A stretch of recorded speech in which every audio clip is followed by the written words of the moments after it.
Neil, another major title, but your celebration there, I wonder whether that one means more than any of the others.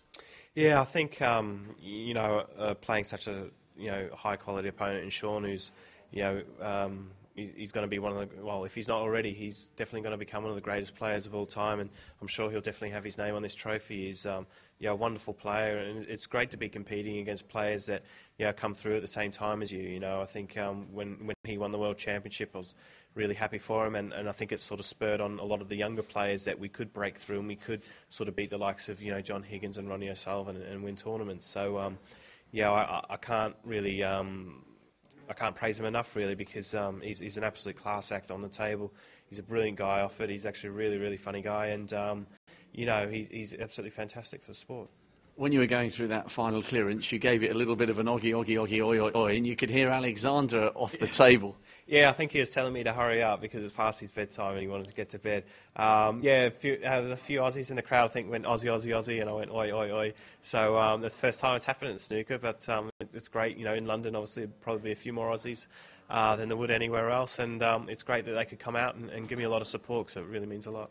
How nice was it to have Alexander there when you were doing your live interview and he was there in the photographs with you? Because obviously he wasn't born when you won the World Championship. Yeah, that's right. I think we were sort of a bit touch and go whether or not we were going to bring him. The session sort of starting at 8 o'clock. We're not too sure if he'd still be awake, but somehow he was. I'll remember that moment forever.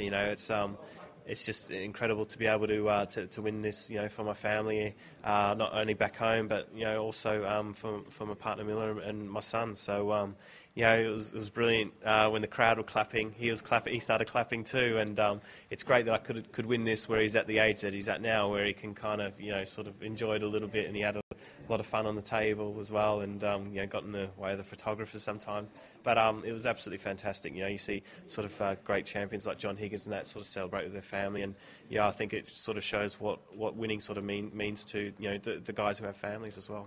And just finally, let's touch on the psychology, because the more of these major finals that you win, people are going to start talking about the fact that you are mentally impossible to beat. What is the psychology behind those 7 straight major final wins? I just don't even think about what I'm sort of playing for. I just play. I just obviously I'm a real feisty competitor, and I just want to win no matter what. If I'm playing Monopoly, it could be whatever it is. I'm just a real sort of competitor, and I just want to win so badly, no matter what. I don't try any harder in a final than I do in my first round.